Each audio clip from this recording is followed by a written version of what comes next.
Olá, que bom ver você por aqui. Você já está inscrito no canal? Se não tiver, faça isso. Ative também o sininho para você ficar sempre por dentro das nossas novidades. E fale também desse nosso canal para outras pessoas, de modo que eles possam conhecer um pouco mais da Palavra de Deus junto com a gente. Vamos olhar hoje para o livro de Miqueias. Esse profeta exerceu o seu ministério em torno do ano 700 a.C. Ele foi, então, contemporâneo do profeta Isaías.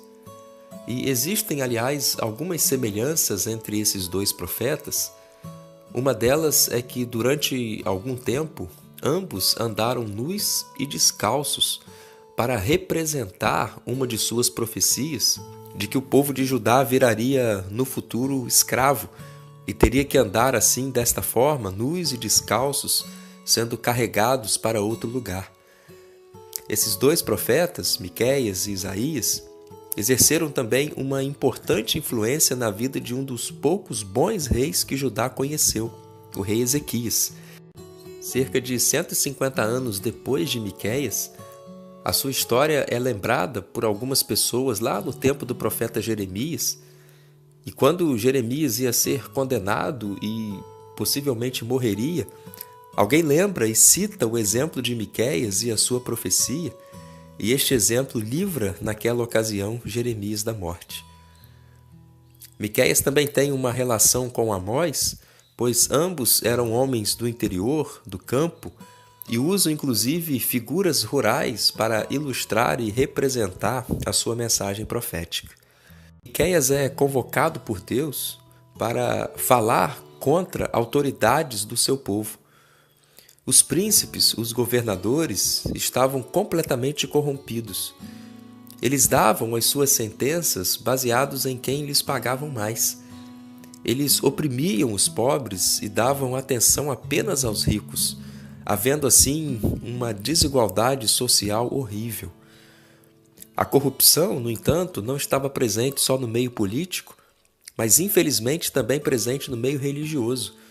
Pois esse profeta nos diz que os profetas do seu tempo davam as suas profecias baseados naquilo que as pessoas lhe pagavam para ouvir. E os sacerdotes também, eles julgavam as pessoas de acordo com o valor dos presentes que recebiam. É uma pena a gente perceber que a realidade nossa hoje não esteja assim tão distante.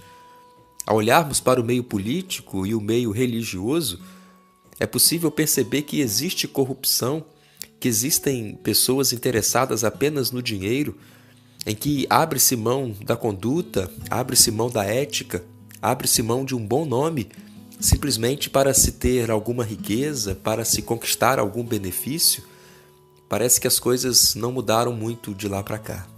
O nome Miqueias significa quem é como o Senhor.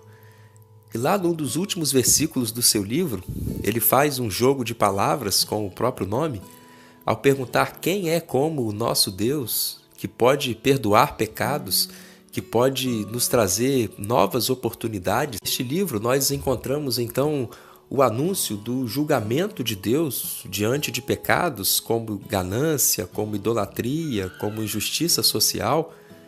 Mas ainda assim, no final deste livro, nós encontramos a promessa de perdão, a promessa de restauração, a certeza de que as coisas voltariam a ser boas como antigamente. E, aliás, isto é algo comum na palavra de Deus, que nunca termina de maneira pessimista, que nunca conclui um livro ou um contexto de maneira ruim. É sim anunciada a mensagem de condenação, é sim dito que Deus pode fazer como consequência dos pecados, mas sempre a palavra de Deus termina por cima. E ela termina com palavras positivas, palavras de esperança, palavras de ânimo, palavras de renovo. Miqueias consegue, mesmo no seu curto livro, mostrar que cada um dos 10 mandamentos dados por Deus ao seu povo é quebrado pelo povo de Israel no tempo de Miqueias. Ele cita, de maneira aleatória, a quebra dos 10 mandamentos pelo povo de Israel naquele seu tempo. E apesar disso, é maravilhoso saber da misericórdia de Deus que nos perdoa, e é neste livro que nós encontramos aquela declaração preciosa de que Deus perdoa os nossos pecados e os esquece, como se os lançasse nas profundezas dos mares e não os levasse mais em conta. É neste livro que nós encontramos também aquela expressão tão maravilhosa do que é que Deus espera do homem, senão que ele pratique a justiça, ame a misericórdia e ande humildemente com Deus.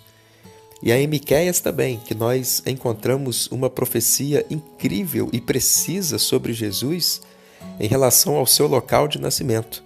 A pequenina Belém, insignificante, uma cidade simples lá em Israel, e que lá nasceria Jesus, o Redentor, o juiz justo, o rei íntegro e fiel, que reinaria por toda a eternidade.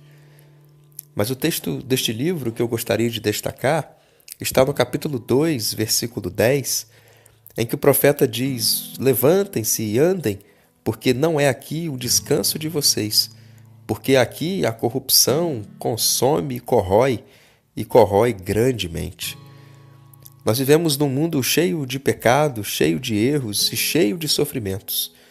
E nós, na verdade, aqui na terra não temos sossego, não temos descanso, mas existe uma promessa para a gente continuar a nossa caminhada, para a gente continuar vivendo e procurando fazer isso da maneira mais correta possível, porque o nosso descanso e a nossa recompensa não são aqui, serão apenas no céu. Então, não desanime, não desista, não pare de lutar, não abaixe a cabeça, mas continue trabalhando, continue lutando, sabendo que o seu descanso não é aqui. Então vamos à luta. O nosso descanso não é aqui. A terra é lugar de trabalho, é um lugar bom também, mas que possamos caminhar sabendo que um dia chegaremos no nosso descanso eterno e viveremos felizes para todo sempre na presença de Deus. Que esse dia chegue e que possamos participar juntos daquele dia tão maravilhoso. Que Deus abençoe a sua vida. Até o próximo vídeo. Continue com a gente.